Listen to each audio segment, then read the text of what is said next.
ఈ లోకంలో ఒక చక్కటి సామెత ఉంటుంది కదా, ఆలస్యం అమృతం విషం. కానీ దేవుని బిడ్డలకు ఆలస్యం ఆశీర్వాదకరం. ఒకానొక ఊరిలో ఒక వృద్ధురాలు చాలా ఆకలితో రోడ్డు మీద నడుచుకుని వెళ్తూ ఉంటుంది. ఆమె చాలా ఆకలితో ఉంది, చాలా అలసిపోయి ఉంది.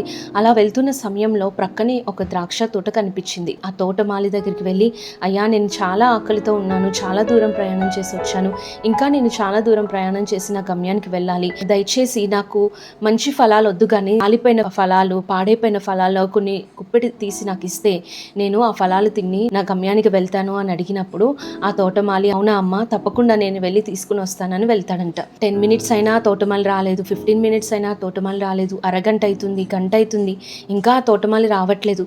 వెంటనే ఈ వృద్ధురాలు చాలా కోపం తెచ్చుకుంటుందంట. కుదరదు, నేను తీసుకురాను అని చెప్పినా బాగుండు కదా, నన్ను ఇంతసేపు ఇక్కడ కూర్చోబెట్టి ఆ తోటమాలి లోపలికి వెళ్ళాడు, ఇంకా రాలేదని ఆమె తిట్టుకోవడం, విసుక్కోవడం స్టార్ట్ అయ్యి ఇంకా నేను వెళ్ళిపోదామని వెళ్ళిపోతున్నప్పుడు ఆ తోటమాలి వెనకాల నుంచి, అమ్మ ఆగు, నేను నీ కోసం మంచి ఫలాలు తీసుకొచ్చాను అని చెప్పేసి ఆ వృద్ధురాలకి ఇస్తాడంట. ఎప్పుడైతే ఆ వృద్ధురాలు ఆ ఫలాన్ని చూస్తుందో ఆ తోటమాలి అన్నాడంట, నేను నా కుటుంబం కోసం, నా బిడ్డల కోసం తోట మధ్యలో ఒక చక్కని తీయని ద్రాక్ష పళ్ళ అని అవి నాటించానమ్మా, అది ఆ పళ్ళనే నీకు తీసుకొచ్చి ఇస్తున్నాను, అవి చాలా తీయగా ఉంటాయి, చాలా మధురంగా ఉంటాయి, అందుకే ఇంత ఆలస్యమైనది అని చెప్పి ఆ తోటమాలి ఆ ఫలాలను ఆ వృద్ధురాలకి ఇస్తాడు.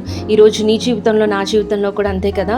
ఎన్నోసార్లు మందిరానికి వెళ్తున్నాను, దేవుని అడుగుతున్నాను, చాలాసార్లు ప్రార్థనలో ప్రభువుని అడుగుతున్నాను, ప్రభువా నాకు అది కావాలి, ఇది కావాలని. దేవుని దగ్గర నుండి నేను ఏ సమాధానం పొందుకోవట్లేదని నువ్వు నిరుత్సాహపడుతున్నావేమో, నువ్వు కృంగిపోతున్నావేమో. చాలాసార్లు నేను అడిగాను కానీ నాకు దేవుని దగ్గర నుంచి ఎలాంటి జవాబు రాలేదని ఆ వృద్ధురాలు ఎలా అయితే విసుక్కున్నదో, ఎలాగైతే సనుక్కున్నదో, ఈరోజు నీవు కూడా దేవుని మీద అలిగావేమో, దేవుణ్ణి విసుక్కుంటున్నావేమో, దేవుని మీద ప్రార్థన చేయకుండా నీ జీవితంలో ఆపేసావేమో. కానీ ఎప్పుడైతే ఆ వృద్ధురాలు ఓపికతో వేచి ఉన్నదో ఒక మంచి ఫలాలను, తీయని ఫలాలను ఆ తోటమాలి ఆమెకి అప్పగించాడు. ఈరోజు నీ జీవితంలో కూడా ఆలస్యమైందని దేవుని మీద అలగకుండా, విసుక్కోకుండా ఉంటే ఖచ్చితంగా దేవుడు నీ జీవితంలో శ్రేష్టమైన ఫలాలను దేవునికి ఇస్తాడు. ఆలస్యం అవుతుందని నువ్వు కృంగిపోకుండా, నిరుత్సాహపడకుండా దేవుని యందు విశ్వాసం ఉంచి నువ్వు వెయిట్ చేస్తే తప్పకుండా దేవుడు నీకు శ్రేష్టమైన బహుమానాన్ని ప్రభువు నీకు అనుగ్రహిస్తాడు.